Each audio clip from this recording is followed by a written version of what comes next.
সন্ধ্যা 7টা থেকে ওয়েট করতেছি। 100 বারের উপরে ফেসবুকে ঢুকছি, ইউটিউবে ঢুকছি, চরকির পেজে ঢুকছি, চরকির ইউটিউব চ্যানেলে ঢুকছি, SBF-এ গেছি, শাকিব খানের প্রোফাইলে গেছি। আমি জানি যে আজকে সবার অবস্থা এরকম, যারা আমার ভিডিও এখন দেখতেছো, ইভেন যারা এই ট্রেলারটি ইতিমধ্যে দেখে ফেলছো বা দেখতেছো, সবার অবস্থা একই রকম। শেষের দিকে এসে ভাবছিলাম যে আজকে বোধহয় আর আসবে না। ওই অনন্য মামুনের মতন বোধহয় রায়হান রাফি ভাইও কথা দিয়ে কথা রাখতে পারতেছে না। এটা বোধহয় একটা চিরাচরিত একটা মানে কি স্বভাবে পরিণত হচ্ছে আমাদের বাংলা সিনেমার ডিরেক্টরদের। যাই হোক, অবশেষে কিন্তু রায়হান রাফি কথা রাখছে, অবশেষে কিন্তু চলে আসছে ট্রেলার। কিন্তু ট্রেলার আমি এখনও দেখি নাই। ভেতরে কি চলতেছে? তুফান চলতেছে। জাস্ট এখন দেখবো, কারণ ফার্স্ট রিয়াকশনটা আমি দিতে চাই। আমি শুরুতে দেখে নিলে রিয়াকশন আসবে না, আমার আর তর্স হইতেছে না। চলো, কথা পরে হবে, আগে তুফান দেখে নেই। রেডি, 1 2 3 গো। ওয়েট, এখানে একটা কুঁড়ে ঘর দেখা যাচ্ছে। একজন মানুষ বসে আছে, মেবি লোকটার বয়স অনেক, আর হচ্ছে একজন পায়চারি করতেছে। আর যে ঘরটার যে অবস্থা দেখা যাচ্ছে, ছনের ঘর, অর্থাৎ মাটির ঘর, ছন দিয়ে হচ্ছে চাল দেওয়া। মেবি এইটা 90s-এর মানে একটা সময়। তুফান মানুষ নয়, আবার তুফান পশুও নয়। তুফান যা হতে চেয়েছিল তাই হয়েছে। রাক্ষস। তুফান আমাদের এখন এমন অবস্থা, আমরা না পারছি ওকে গিলতে, না পারছি উগলান। একটা 15 বছরের পোলা দিনের আলোতে জবাই। ও মাই গড, এটা কি শাকিব খান? মানে তুফানের ওই চরিত্রটা মানে ছোটবেলায় চেহারার সাথে তো মিলতেছে। কাহিনী বুঝলাম না কেমনে মিলাইছে এতটা।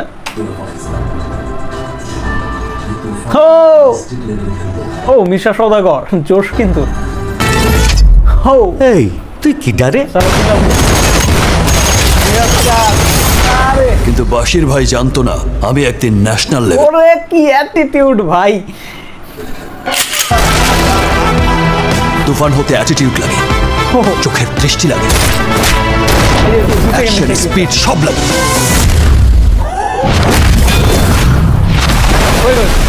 এই গল্পে একটা প্রেম মিসিং আছে স্যার। দুষ্ট কোকিল গাজী রাকায়েত।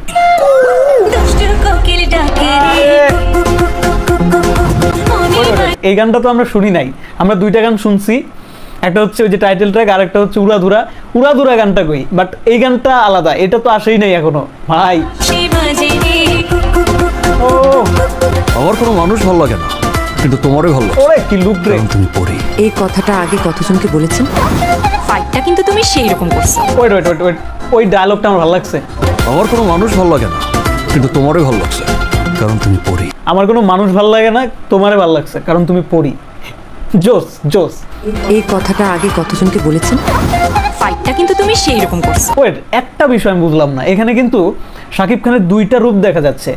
মানে 90s-এর সময়ের শাকিব গ্যাংস্টার, আর বর্তমান সময়ের শাকিব মেবি বর্তমানের সময়ের, কারণ দাড়ির গেট আপ, পোশাক আশাক সব কিছুই দেখে মনে হচ্ছে যে এই যে শাকিবকে নাবিলার সাথে দেখা যাচ্ছে, এই যে বলতেছে ফাইটটা কিন্তু তুমি দারুণ করেছো, এই শাকিব বর্তমানের। আরেকটা বিষয় হচ্ছে যে আমি আমার ভিডিওতে, এর আগে একটা ভিডিও আছে বন্ধুরা, তোমরা যদি দেখে থাকো তাহলে বুঝবা যে ওই ভিডিওতে আমি কিন্তু একটা ধারণা দেওয়ার চেষ্টা করেছিলাম, একটা প্রেডিকশন করেছিলাম যে এই গল্পের শাকিব খানের একটা চরিত্র তো গ্যাংস্টার, কিন্তু আরেকটা যে চরিত্র সে মূলত একজন সিনেমার হিরো। সে সিনেমার হিরো হইতে চায়।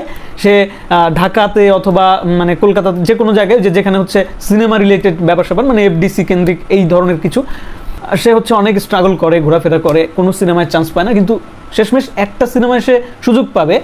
সেটা হচ্ছে একটা গ্যাংস্টারের জীবনী। এই টাইপের কোনো কিছু একটা হওয়ার সম্ভাবনা আমি আসলে ধারণা করেছিলাম এই ধরনের যদি কিছু একটা হয়। প্রেডিকশনটা কি মিলে যাচ্ছে কিনা, অদ্ভুত, পুরা হিরোদের মতো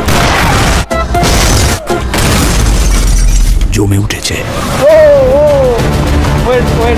সিআইডি জমে উঠেছে। ওরে killer CID Akram, he will find the bastard. Body দিয়ে খেলে তুফানের সঙ্গে জেতা যাবে না, খেলতে হবে মাথা। ও রাইট, চঞ্চল চৌধুরীর ডায়লগটা কিন্তু জোস লাগছে। বডি দিয়ে খেলে তুফানের সাথে জেতা যাবে না, খেলতে হবে মাথায়।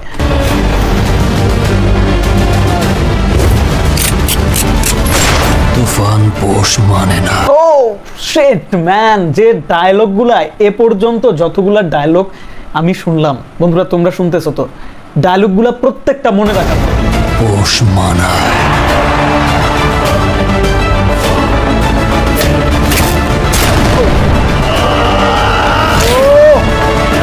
চাও তুমি?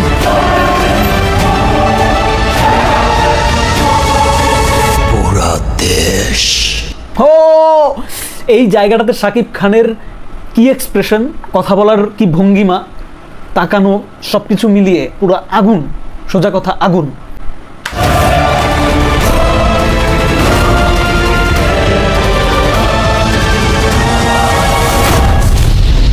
একটা যদি সুযোগ পাই তুফানকে খেয়ে দেবো স্যার। আরে ডায়লগ, একটা যদি সুযোগ পাই তুফানকে খেয়ে দেবো স্যার। ওকে, শেষ না এটা, মানে আমি আরেকবার দেখতে হবে, একবারে কিন্তু পোষাচ্ছে না, পোষাবে না, ঠিক আছে?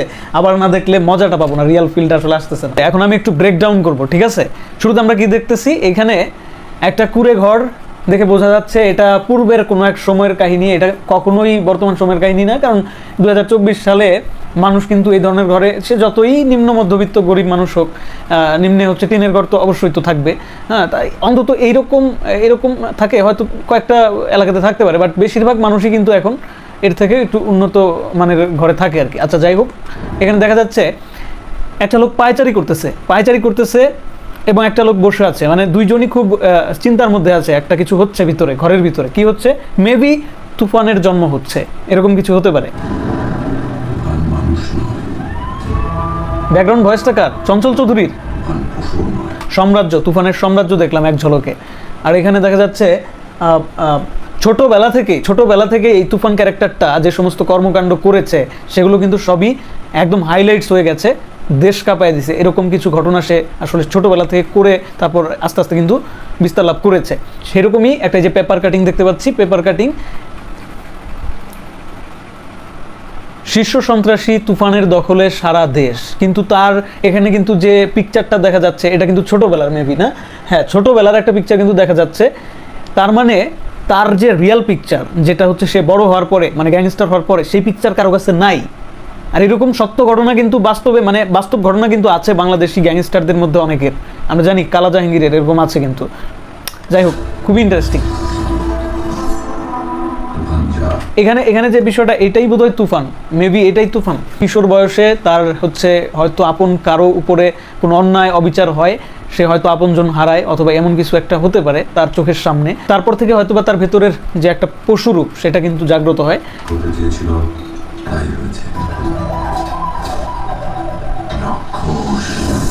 ও মাই গড,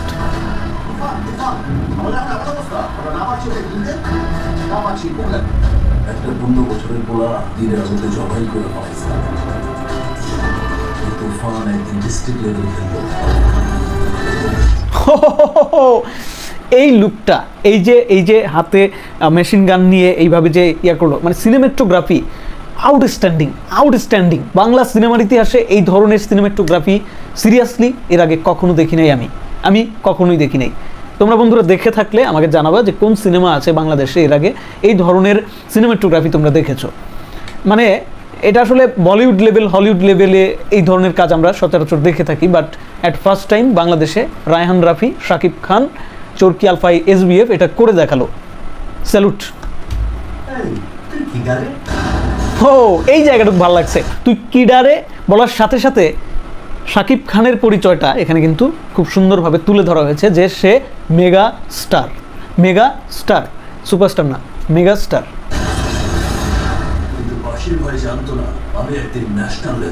এই জায়গায় শাকিব খানের অ্যাটিটিউড, শাকিব খানের যে মানে কথা বলার ভঙ্গিমা, অর্থাৎ শাকিবের এই গ্যাংস্টার চরিত্রটাকে আমি যতবারই দেখতেছি আমি মনে হয় যে এটা শাকিব খান না, অন্য কোনো একজনকে দিয়ে আসলে এটা করানো হয়েছে, কারণ শাকিব খানের গতানুগতিক যে অভিনয়ের একটা আলাদা প্যাটার্ন আছে সেটার সাথে কোনোভাবেই এটা ম্যাচ করতেছে না।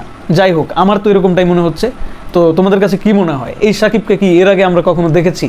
মেবি খুনি শিকদারে এরকম কিছু মেথড অ্যাক্টিং আমরা দেখতে পেয়েছিলাম, এখানে সেটার পুনরাবৃত্তি ঘটেছে। হো অ্যাটিটিউড লাগে এই জায়গাটা, বাট এইখানে আবার অন্য শাকিব। আরেকটা ব্যাপার, এখানে যদি একটু আমরা ভালোভাবে খেয়াল করি তাহলে দেখতে পাবো কি, যে এই জায়গাটাতে মনে হচ্ছে যে কোনো সিনেমার শুটিং নিয়ে আলোচনা হচ্ছে, এরকমটা মনে হচ্ছে না? আবার পাশে একটা ক্যামেরা টাইপ কিছু একটা দেখা যাচ্ছে, এই যে আমি আবার একটু টেনে দিয়ে দেখাই তোমাদের, পাশে ক্যামেরা টাইপ কিছু একটা আমি দেখলাম, এই যে ক্যামেরা টাইপ না কি একটা এটা দেখা যাচ্ছে, আমি জানি না, আই ডোন্ট নো, বাট ইনি যে কথাটা বলতেছে গল্পে কিছু একটা মিসিং আছে, এটা গল্প মেবি এই গল্পটা এই লোকটা এই গাজী রাকেত সে মেবি কাউকে শোনাচ্ছে, যেমনটা আমরা কেজিএফে দেখেছিলাম এরকম কিছু। মেবি গাজী রাকেত রাইটার টাইপ কিছু একটা হবে, মানে সে কোনো সত্য ঘটনা সে নিজে আসলে সেটা সাক্ষী, সেটা সে লিখেছে, কেজিএফের মতো কিছু কি হবে নাকি অন্যরকম মেবি, আমি জানি না, আমার কাছে তো অনেক কিছুই মনে হচ্ছে এই মুহূর্তে।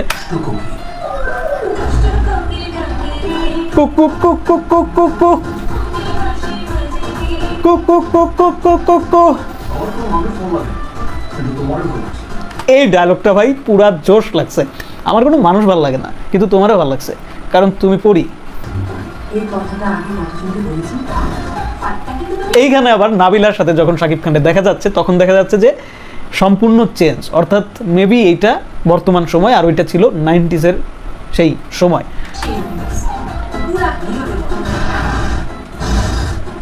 এটা কার গাড়ি?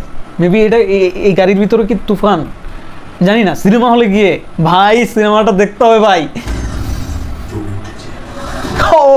এই জায়গাটার জন্য আমি আবার দেখতেছি এই ট্রেলারটা সিরিয়াসলি, শুধুমাত্র এই হাসি দেখার জন্য। একটা পৈচাসিক হাসি, ওয়ার্ডে এক্সপ্রেশন, শাকিব খান। এটা হেটার্সরা কোথায়? কমেন্টে আসো, খেলা হবে, কমেন্টে আসো।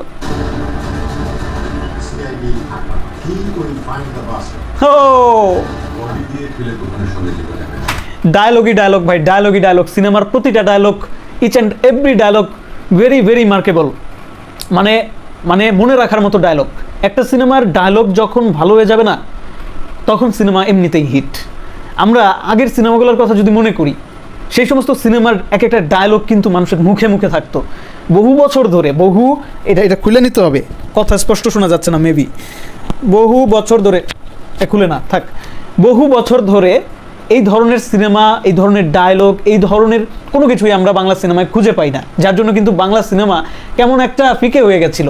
হ্যাঁ, সেই বিষয়টা এই তুফানে আমি ফিল পাচ্ছি। আইটেম গান, টাইটেল সং, সব কিছু, সিনেমার ডায়লগ, সিনেমাটোগ্রাফি, ওভারঅল যুগের সাথে তাল মিলিয়ে রাফি যেভাবে প্রেজেন্ট করেছে, অসাম, জাস্ট ফাটায় দিছে। এখন শুধু তুফান দেখার পালা, এখন শুধু আমাদের তুফানের পাশে থাকার পালা, ফাটায় দেওয়ার পালা এবার আমাদের। রাফি যা করার করে দিছে, শাকিব খান যেটা করার করে দিছে, চঞ্চল চৌধুরী আলাদা একটা মাত্রা যোগ করে দিছে, জাস্ট অ্যামেজিং। এক কথায় বলার ভাষা নাই, এত সুন্দর একটা ট্রেলার। আমি তো ভাবছিলাম, আমি তো একটু ভয়ে ছিলাম যে হচ্ছে ট্রেলার দিতে যায় কি আবার সিনেমার গল্প টল্প সব রিভিল করে দেয় কিনা। না, এখানে কিন্তু গল্প রিভিল হয় না। যতটুকু যা বোঝা যাচ্ছে যে শাকিব খানের দ্বৈত চরিত্র থাকতে পারে, অথবা শাকিবকে আমরা দুইটা চরিত্রে দেখব, এটা বোঝা যাচ্ছে। আমার বিশ্বাস আছে রাফির উপরে, এই যে শাকিব দ্বৈত চরিত্রে এই ব্যাপারটা যে রিভিল করছে, এতে সিনেমার কোনো ক্ষতি হয় নাই। সিনেমাতে আরও অনেক বেশি সারপ্রাইজ আছে। শাকিব খানের প্রত্যেকটা এন্ট্রি একদম গুজবাম দিচ্ছে, শরীরের পশম দাঁড়িয়ে যাচ্ছে। বাংলার ইতিহাসে যে কোনো সিনেমাকে বিট করতে সক্ষম হবে এই তুফানের প্রত্যেকটা ক্যারেক্টার এমনভাবে বিল্ড আপ করা হয়েছে। রায়হান রাফি প্রমাণ করে দিছে যে ডেডিকেশন থাকলে কি লেভেলের কি তৈরি করা যায় অল্প বাজেটের মধ্যে। মানে আমাদের সিনেমাগুলো তো সেই তুলনায় ওই বলিউড, হলিউড বা তামিল তেলুগুদের তুলনায় যথেষ্ট কম বাজেটে নির্মাণ হচ্ছে, বাট সেই তুলনায় রাফি আসলে একটা জিনিস প্রোভাইড করছে। সিনেমা হলে না গিয়ে দেখলে আসলে সেটা এক্সপিরিয়েন্স করা আসলে সম্ভব না। আমরা আসলে সবাই সিনেমা হলে গিয়ে তুফান দেখব। ট্রেলার দেখে তোমাদের কি মন্তব্য অবশ্যই কমেন্ট বক্সে জানাবে। ভিডিওটা অনেক লং করে ফেললাম, ভিডিও লং আমার করতেই হতো, কেননা এতগুলো কথা তো না হলে বলতে পারতাম না। সো ওভারঅল আমি খুবই satisfied. Colour grading, VFX, BGM সব কিছু টপ নচ, কোনো কমপ্লেন হবে না। সিনেমাটা শুধু উপভোগ করার অপেক্ষায় রইলাম। সো আজকের ভিডিও এই পর্যন্তই। বন্ধুরা, তোমরা নিজেদের মন্তব্য জানাতে অবশ্যই ভুলবে না। প্রত্যেকের মন্তব্যের রিপ্লাই হবে আমার পক্ষ থেকে, এটা তোমাদের জন্য গিফট। ধন্যবাদ সবাইকে।